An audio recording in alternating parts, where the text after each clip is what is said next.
Es un gusto saludarles de nuevo, estimado público. Nuevamente les doy la bienvenida a este espacio dedicado al derecho y por supuesto los invito a quedarse, puesto que hoy dialogaremos acerca de los contratos y todo lo vinculado a estos. Un acto jurídico sumamente importante que tiene lugar en la sociedad y en la vida de cada uno de nosotros en cierto momento. No olvidemos que nos encontramos dentro del marco de derecho civil. Comencemos.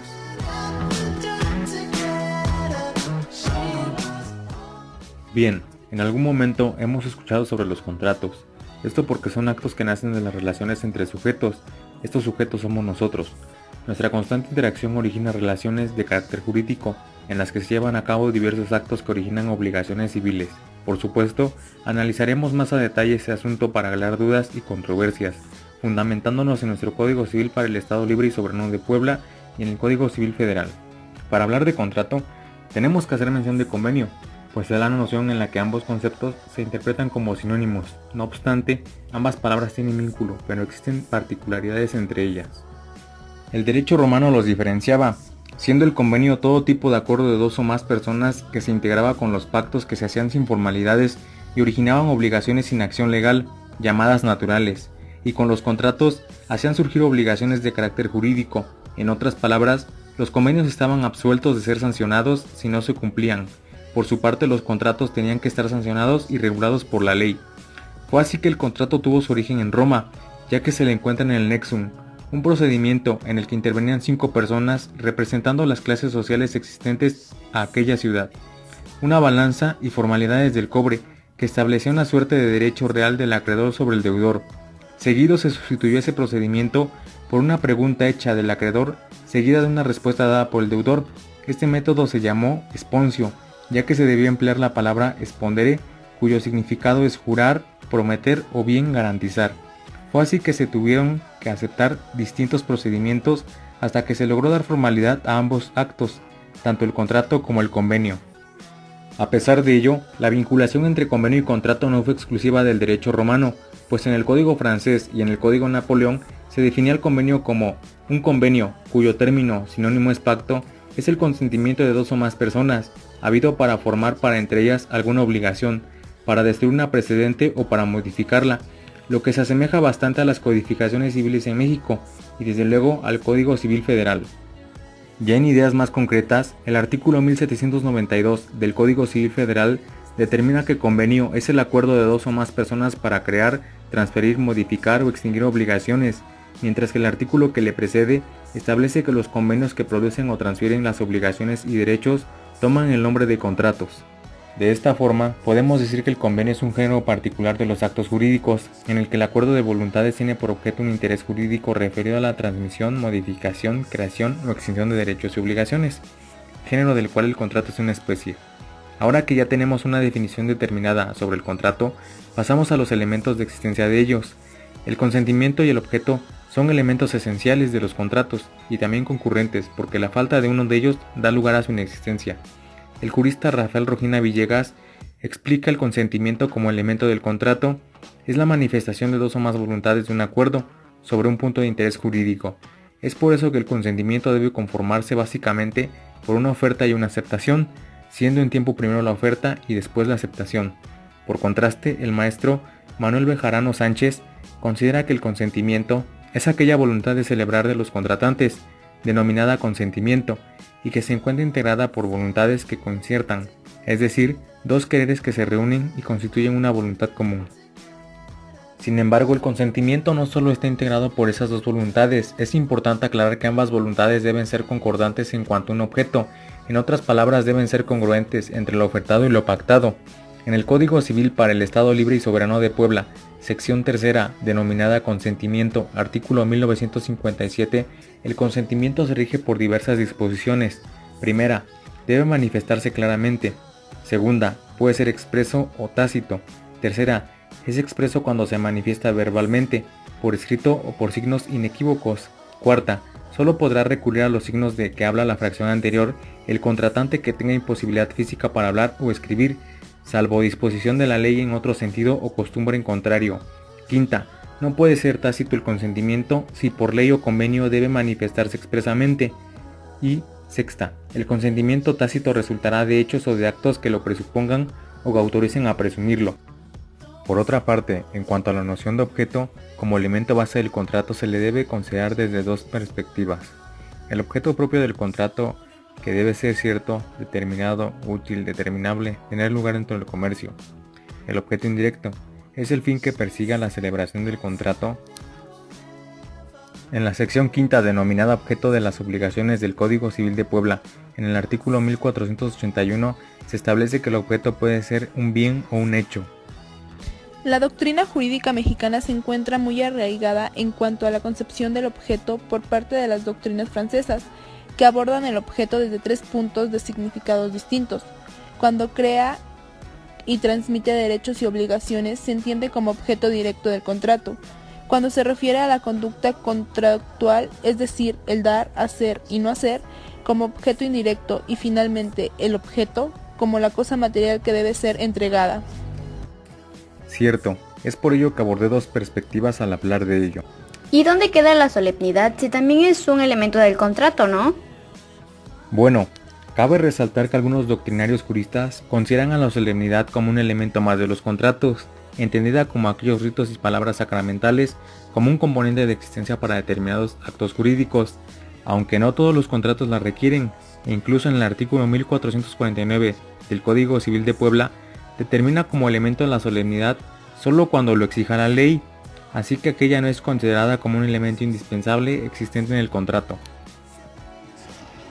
La ley señala que para que un contrato civil de cualquier tipo sea válido, se tendrá que cumplir ciertos requisitos esenciales. Esos requisitos de los contratos vienen establecidos en el artículo 1794 del Código Civil. Actualmente, los requisitos vienen siendo dos: 1. Consentimiento y 2. Objeto que pueda ser materia de contrato. Ahora bien, profundicemos cada uno de los puntos. Si bien dicen que para que el contrato exista es necesario que haya acuerdos de voluntades de las dos partes que lo celebran. Ese acuerdo de voluntades es el que se denomina consentimiento. En el libro de El consentimiento del Dr. Luis Obserjevich nos indica que el rol que desempeña dicho requisito es de suma importancia, ya que se traduce como la base esencial de un contrato.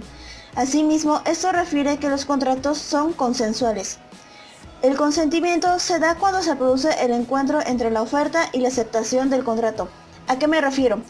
Siguiendo con el libro de El consentimiento, este refiere a la oferta como una declaración unilateral de voluntad que dirige una parte a otra para celebrar un contrato, mientras que la aceptación es cuando el aceptante, valga la redundancia, acepta la oferta por parte del oferente. Ahora, pasando al segundo requisito, es importante saber que se considera objeto del contrato. El objeto de contrato debe ser una cosa determinada en cuanto a su especie. La indeterminación en la cantidad no será obstáculo para la existencia del contrato, siempre que sea posible determinarla sin necesidad de nuevo convenio entre los contratantes. Podrán ser objeto de contrato 1. Todas las cosas que no están fuera del comercio de los hombres, incluso las futuras, aunque con algunas excepciones. Es decir, que son cosas fuera del comercio como los bienes públicos o de patrimonio. Y 2. Todos los servicios que no sean contrarios a las leyes o a las buenas costumbres. En el artículo 1825 del Código Civil también menciona que el objeto debe existir en la naturaleza, ser determinado o una determinable en cuanto a su especie y estar en el comercio. Aunque ya no se encuentre mencionado en el artículo 1794, también existe un tercer requisito que es la causa. La podemos entender de tres maneras diferentes. En los contratos onerosos se entiende por causa para cada parte contratante la prestación o promesa de una cosa o servicio por la otra parte. En los contratos remuneratorios se entiende por causa el servicio o beneficio que se remunera, y en los contratos de pura beneficencia será causa la mera liberalidad del bienhechor. Los contratos sin causa o con causa ilícita no producen efecto alguno. En el artículo 1795 del Código Civil menciona que los contratos pueden ser inválidos por tres motivos. 1. Por incapacidad legal de las partes o una de ellas. 2. Por vicios del consentimiento.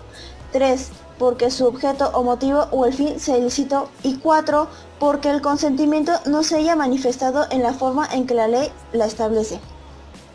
Los vicios del consentimiento son el error, violencia, intimidación y dolo.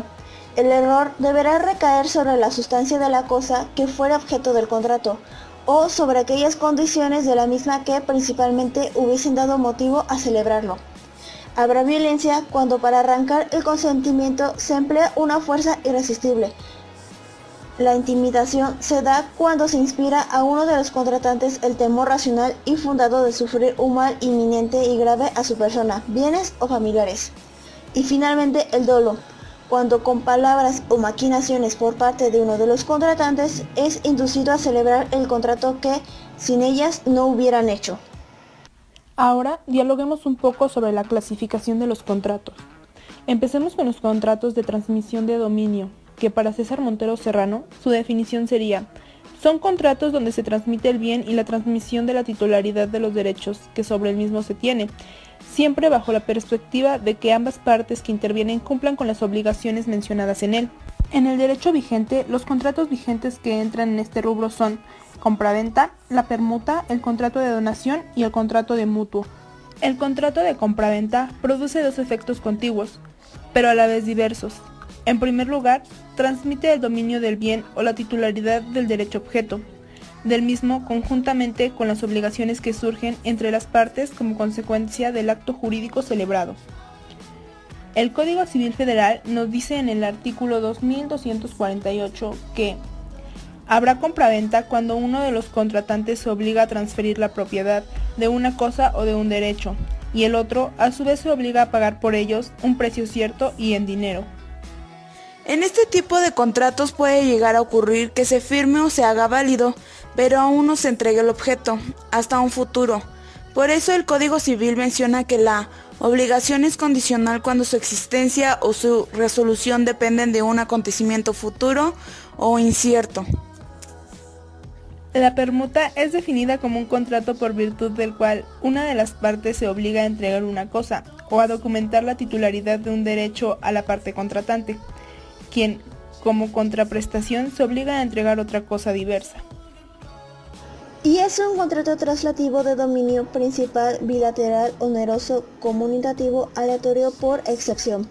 Puede ser instantáneo, consensual cuando se trata de muebles y formal cuando recae sobre inmuebles. Ahora hablemos de la donación. Este es un contrato donde la persona llamada donante transmite gratuitamente una parte de sus bienes presentes a otra persona llamado donatario. Las obligaciones del donante son conservar la cosa antes de la entrega, hacer la entrega de la cosa en tiempo y forma y garantizar la entrega y disfrute pacífico de la cosa al del donatario. Este tipo de contrato puede generarse de manera antenupcial y entre consortes. Puede ser puro, condicional, oneroso o remunerativo. Es puro el otorgado en términos absolutos, condicional el que depende de algún acontecimiento incierto, oneroso el que impone algún gravamen y remunerativo el que se otorga en atención a servicios recibidos. Ahora pasemos a los contratos de transmisión de uso, que son todos aquellos que prestan alguna cosa o servicio. Este tipo de contrato puede ser oneroso o gratuito y siempre se trasladará el uso y goce del bien mueble o inmueble. Sin embargo, no se trasladará la propiedad, la cual siempre será del que contrata a un tercero. Tiene como objeto transmitir el uso goce temporal de un objeto y el pago de una renta en dinero o en especie, por ejemplo, los de arrendamiento comodato y mutuo. Es un contrato traslativo de uso o de uso y goce. Es de uso cuando solo el arrendatario dispone de la cosa. Es de goce cuando el arrendatario haga suyos los frutos o productos normales de la cosa, pero no de sus partes y menos de toda la cosa, porque si fuese así sería un contrato traslativo de dominio. La concesión del uso o del uso y goce siempre debe ser temporal. El plazo mínimo de arrendamiento de inmuebles destinados a casa-habitación es de 1 año y 20 para los destinados al comercio o industria. Respecto a los bienes muebles no hay plazo. Es un contrato siempre oneroso. Siempre debe ser a cambio de un precio. siempre regulada por la conducta específica del arrendador en beneficio del arrendatario. El comodato es un contrato gratuito en el que una persona concede el uso de un bien no fungible a otra que se compromete a restituir la cosa de manera individual cuando se lo pidan. También se le conoce como préstamo de uso, para distinguirlo del mutuo, que es préstamo de consumo. El comodato es un contrato traslativo de uso, no transfiere ni el dominio ni el goce del bien. La concesión del uso siempre es temporal. La ley no establece limitaciones para pactar el plazo que convengan las partes y solo indica que termina con la muerte del comodatario. Si no se pacta plazo, el comodante puede exigir la restitución de la cosa cuando se le apetezca. Es un contrato siempre gratuito. El objeto del contrato debe de ser bienes no fungibles y debe entregar exactamente los bienes recibidos y no otros. El comodato siempre regula una conducta específica del comodante en beneficio del comodatario. Así es, compañera. Y en este contrato intervienen los siguientes elementos, que es el consentimiento.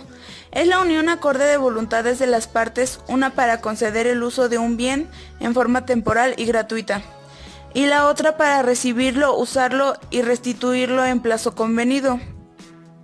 El objeto, la obligación entre las partes de conceder el uso y devolución de un bien, el cual debe ser no fungible, sustituto. Y por último, la forma. La ley no impone forma alguna para la validez de este contrato, aunque es recomendable que sea por escrito. A continuación, también tenemos los contratos de custodia. Ustedes se preguntarán, ¿qué son?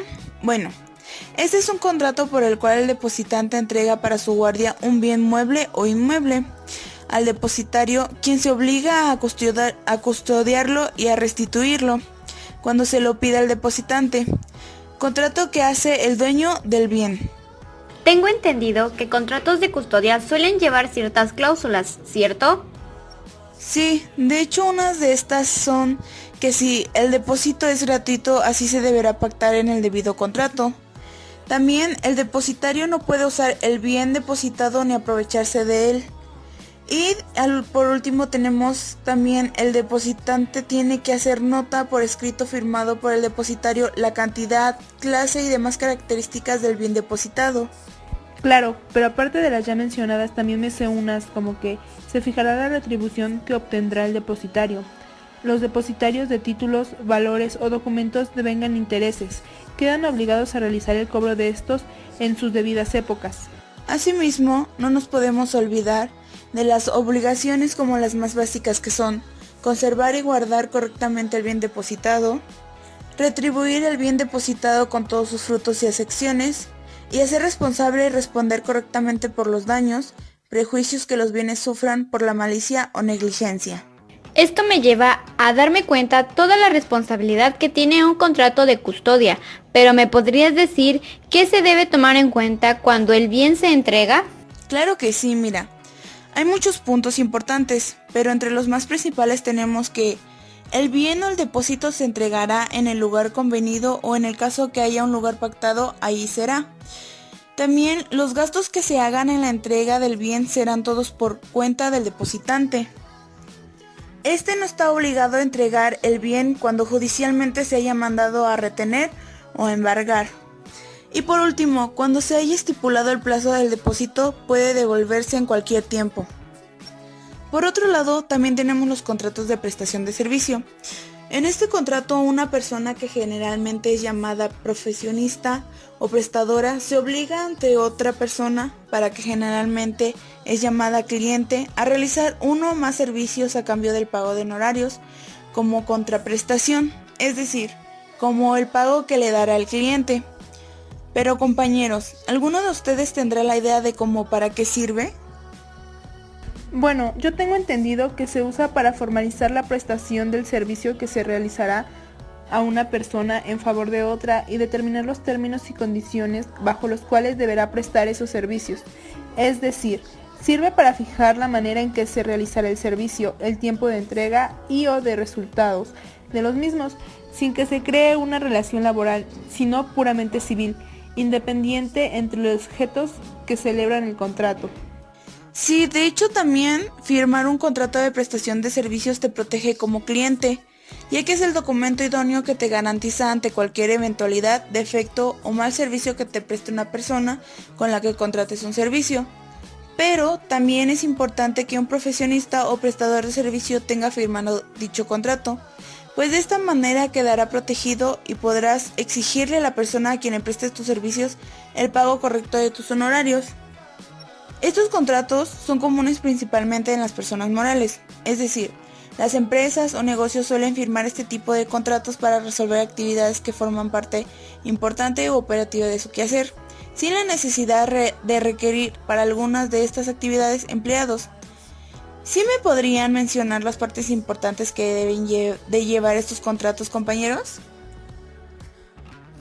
Es necesario identificar correctamente quién será el profesionista y quién será el cliente desde el principio y especificar todos los datos correctamente, como lo son el nombre completo, la razón o denominación social y el domicilio principalmente. Asimismo, deben ir acompañados de la identificación oficial. Para las empresas, se debe incluir la información de la estructura pública o la póliza en la que se creó la misma, la razón social o nombre del representante legal que firmará el contrato. Es optativo que las partes o personas que firmarán el contrato establezcan también su clave de registro federal de contribuyente y su clave única de registro de población. Servicios. Se debe señalar de manera clara, precisa y detallada los servicios que se van a realizar a cambio de una cantidad de dinero como pago de honorarios. Es importante esta parte con relación a la persona que prestará el servicio, pues es natural a este tipo de contratos que la relación contractual que se genera esté directamente relacionada a la persona que prestará el servicio. Es decir, que el cliente contratará con el prestador porque considera y o sabe que el prestador es la persona ideal para realizar el servicio, ya que cuenta con la capacidad técnica y humana para realizar el servicio, no necesariamente porque sea la única persona que puede realizarlo, pero sí porque es la persona que tiene el conocimiento y la experiencia para hacerlo. La contraprestación. Debemos incluir la cantidad que se le pagará a la persona que prestará el o los servicios. Deberá quedar especificado tanto las fechas en que se realizarán los pagos como la forma en que se hará el pago. Por ejemplo, si será en efectivo o mediante transferencia bancaria, y en este caso precisar los datos de la cuenta bancaria o clave interbancaria y del banco al que pertenece dicha cuenta. Muy bien, compañeros, esas son las partes importantes, pero aparte también hay características como las siguientes. El servicio que se presta no es un bien tangible. También en el acuerdo, tanto el cliente como el profesional o empresa objeto del contrato asumen una serie de obligaciones y de derechos, bajo las premisas de la corresponsabilidad. También tenemos que el documento solo tendrá validez cuando ambas partes estén conformes con todas las condiciones estipuladas, así lo hayan firmado. Y por último, deben conllevar una compensación económica. Los servicios recogidos en el documento han de ser retribuidos. Por otro lado, asimismo tenemos los contratos de gestión colectiva, que son aquellos contratos donde dos o más personas se constituyen para obtener un fin común, ya sea económico o sin fines de lucro.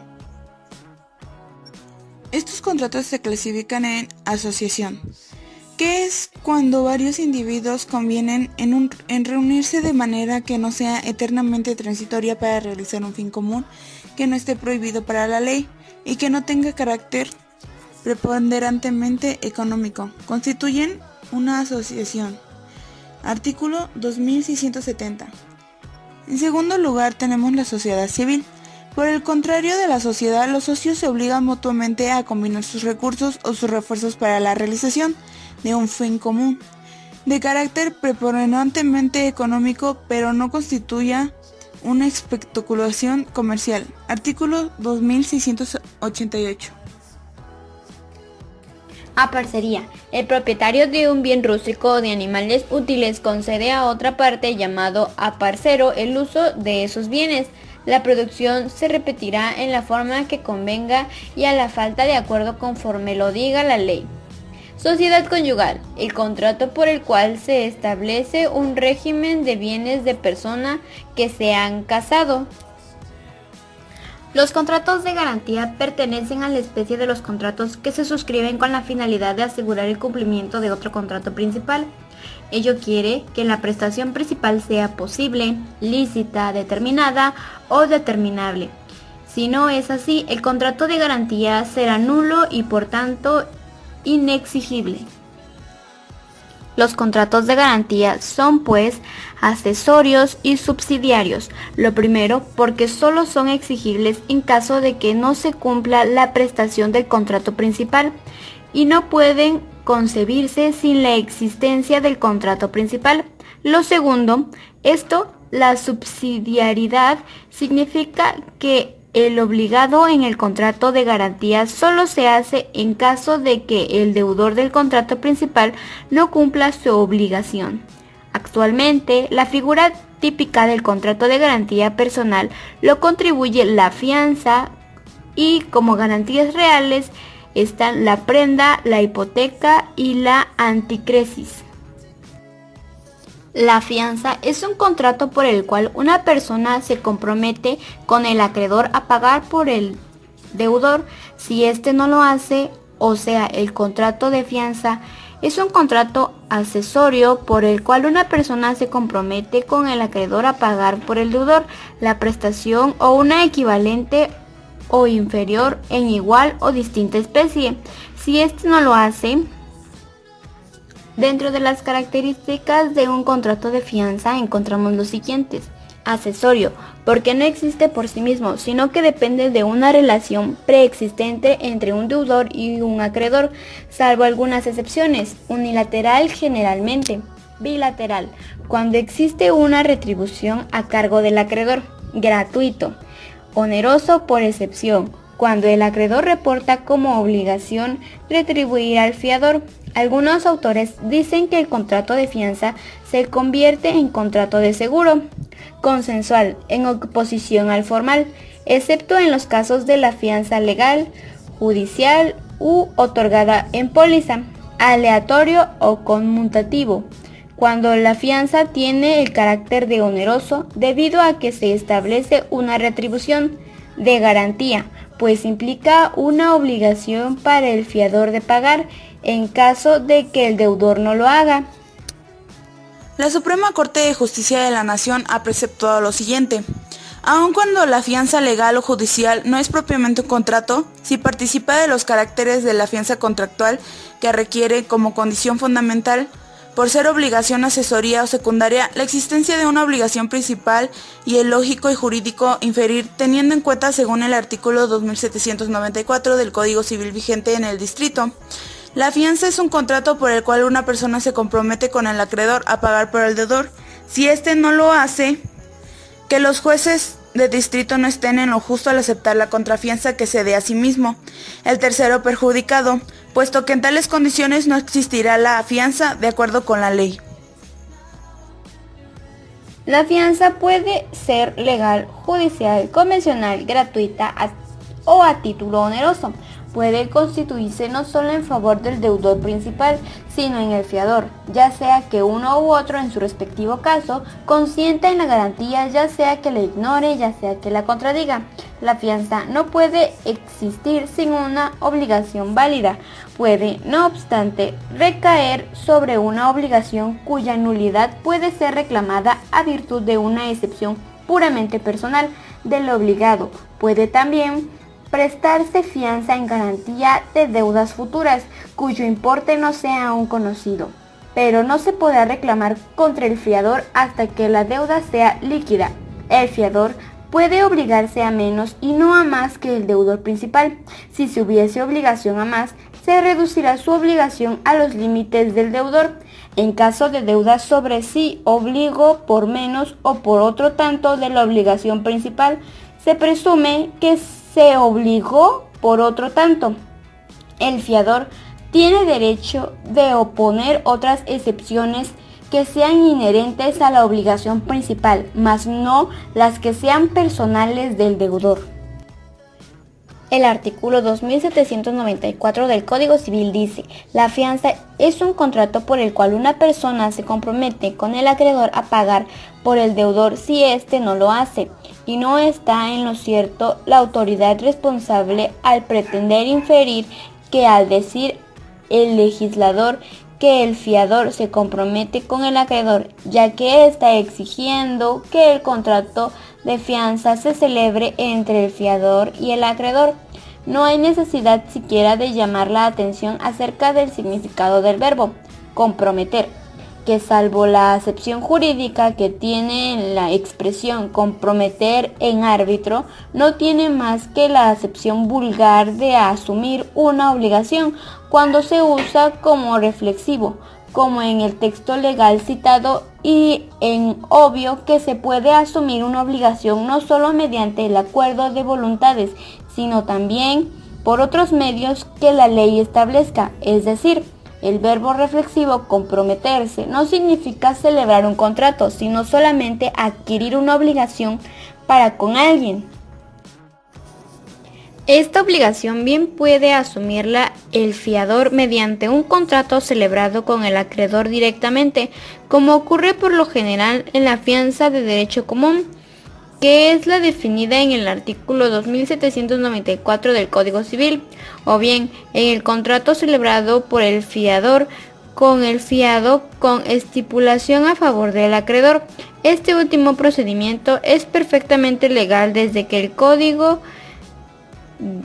en el artículo 1928 se estableció como fuente general de las obligaciones la estipulación a favor de terceros, según consta en el artículo 1868 a 1872. Esta forma de contratación a favor de terceros es la usual y casi exclusiva de las instituciones fiadoras, y prueba de ello son los formularios de las compañías de fianzas usados para la celebración de sus contratos. No existe forma alguna que determine que la obligación del fiador cese por la muerte del fiado, y como el artículo 2842 del Código Civil previene que dicha obligación se extingue por los mismos actos que la del deudor principal. En el caso de un fiador de un arrendamiento, la muerte de éste no lo libera de su obligación. Es un contrato real accesorio por virtud del cual el deudor o un tercero entregan al acreedor una cosa mueble, enajenable, determinada, para garantizar el cumplimiento de una obligación principal y su preferencia en el pago, concediéndole además los derechos de persecución y de venta sobre los citados bienes en caso de incumplimiento, o como lo prescribe el derecho positivo, la prenda es un derecho real constituido sobre un bien mueble enajenable para garantizar el cumplimiento de una obligación y su preferencia en el pago. También puede darse en prenda los frutos pendientes de los bienes raíces que deben ser recogidos en tiempos determinados. Para que esta prenda surta sus efectos contra terceros, necesita inscribirse en el registro público a que corresponda la finca respectiva, en el que de los frutos en prenda se considera como depositarios en aquellos salvo convenio de contratario. Para que se tenga por constituida la prenda, deberá ser entregada al acreedor real o jurídicamente. Se entiende entregada jurídicamente la prenda al acreedor cuando éste y el deudor convienen en que quede en poder de un tercero, o bien cuando quede en poder del mismo deudor, porque así lo haya estipulado con el acreedor o expresamente lo estipule la ley. Cuando la prenda quede en poder del deudor, para que sufra efectos contra terceros, debe inscribirse en el registro público. La inscripción solo podrá efectuarse si se trata de bienes que sean susceptibles de identificarse de manera indubitable y si conforme al reglamento del registro pueden ser materia de inscripción. El contrato de prenda puede constar por escrito. Si se otorga el documento privado, se formarán 2 ejemplares, uno para cada contratante. No surtirá efecto la prenda contra terceros si no consta de la certeza de la fecha por el registro, escrita pública o de alguna otra manera fehaciente. El deudor puede usar de la prenda como quede en poder del término que convengan las partes, cuando las cosas dada en prenda sea un título de crédito que legalmente deba constatar en el registro público, no surtirá efecto contra tercero el derecho de prenda, sino desde que se inscriba en el registro. El acreedor a quien se haya dado en prenda un título de crédito no tiene derecho, aun cuando se venza el plazo del crédito empeñado, para cobrarle ni para recibir su importe, aun cuando voluntariamente se le ofrezca por el que lo debe. Pero podrá en ambos casos exigir que el importe del crédito se deposite. Si el objeto dado en prenda fuese un crédito o acciones que no sean al portador o negociables por endoso, para que la prenda quede legalmente constituida, debe ser notificado el deudor del crédito dado en prenda. Siempre que la prenda fuese un crédito, el acreedor que tuviere en su poder el título estará obligado a hacer todo lo que sea necesario para que no se altere o menoscabe el derecho que aquel representa. Se puede constituir prenda para garantizar una deuda, aún sin consentimiento del deudor. Nadie puede dar en prenda las cosas ajenas sin estar autorizado por su dueño. Si se prueba debidamente que el dueño prestó su cosa a otro con el objeto de que éste la empeñara, valdrá la prenda como si lo hubiese constituido el mismo dueño. Puede darse prenda para garantizar obligaciones futuras, pero en su caso no puede venderse ni adjudicarse la cosa empeñada sin que se pruebe que la obligación principal fue legalmente exigible. Si alguno hubiere prometido dar cierta cosa en prenda y no la hubiese entregado, sea como culpa suya o sin ella, el acreedor puede pedir que se le entregue la cosa, que se dé por vencido el plazo de la obligación o que ésta se rescinda. El acreedor adquiere por el empeño el derecho de ser pagado de su deuda con el precio de la cosa empeñada, con la preferencia que establece el artículo 2981 del Código. El derecho de recobrar la prenda en cualquier detentador sin exceptuar al mismo deudor. El derecho de ser indemnizado por los gastos necesarios y útiles que hiciere para conservar la cosa empeñada y no ser que use de ella por convenio. El de exigir del deudor una prenda o el pago de la deuda aún antes del plazo convenido. Si la cosa empeñada se pierde o se deteriora sin su culpa, si perdiera la prenda el deudor ofreciere otra o alguna caución, queda el arbitrio del acreedor a aceptarle o rescindir del contrato. Mientras que el acreedor está obligado a conservar la cosa empeñada como si fuera propia y a responder por los deterioros y perjuicios que sufra por su culpa o negligencia, a restituir la prenda luego de que estén pagados íntegramente la deuda, sus intereses y los gastos de conservación de la cosa, si se han estipulado los primeros y hecho los segundos. Los frutos de la cosa empeñada pertenecen al deudor, mas si por convenio los percibe el acreedor, su importe se imputará primero a los gastos, después a los intereses y el sobrante al capital. Si el deudor no paga en el plazo estipulado y no haciéndolo cuando tenga obligación de hacerlo conforme al artículo 2080 del Código Civil, el acreedor podrá pedir y el juez decretará la venta en pública almoneda de la cosa empeñada, previa citación del deudor y del que hubiere constituido la prenda. Esto puede apreciarse más comúnmente en casas de empeño. La preferencia de un crédito hipotecario no dimana de la fecha en la que se expide y registra la cédula hipotecaria, sino de la constitución misma y registro de la hipoteca, porque esta, según el artículo 2893 del Código Civil vigente en el Distrito y Territorios Federales, es una garantía real constituida sobre bienes que no se entregan al acreedor y que dan derecho a éste, en caso de incumplimiento de las obligaciones garantizadas a ser pagado con el valor de los bienes, en el grado de preferencia establecido por la ley. Preferencia que se entrega dispuesta para los acreedores hipotecarios. La hipoteca es una garantía real constituida sobre bienes que no se entregan al acreedor y que da derecho a éste en caso de incumplimiento de la obligación garantizada a ser pagado con el valor del bien en el grado de preferencia establecido por la ley.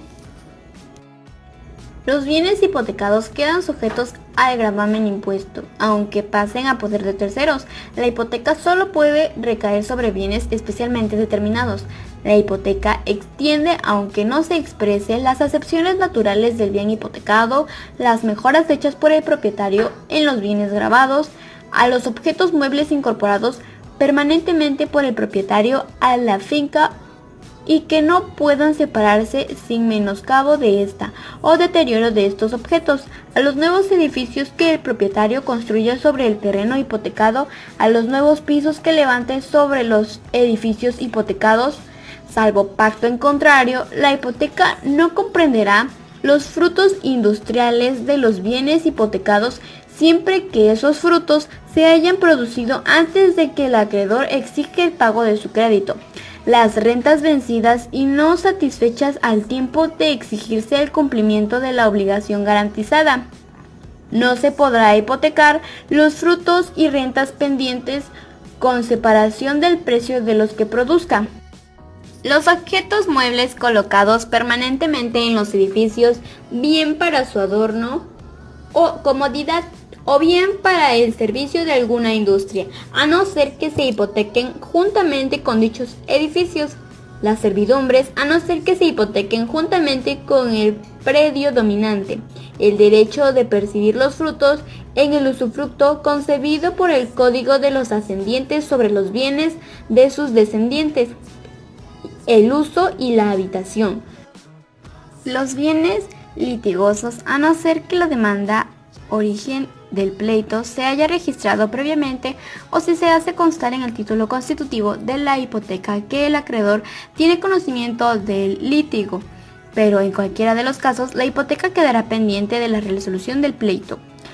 De conformidad con el artículo 2894 del Código Civil, los bienes hipotecados quedan sujetos al gravamen impuesto aunque pasen a poder de terceros, lo que significa que es el bien el que está afectado al pago del adeudo, por lo que el hecho de que el acreedor hipotecario haya intentado la vía efectiva contra quien aparecía como propietario y que en ese juicio se haya declarado procedente una tercería excluyente del dominio interpuesta por el propietario verdadero, no implica que el acto haya perdido su derecho para ser pagado con el inmueble hipotecado, si éste no se ha extinguido, dirigiendo su acción contra el verdadero titular de este inmueble.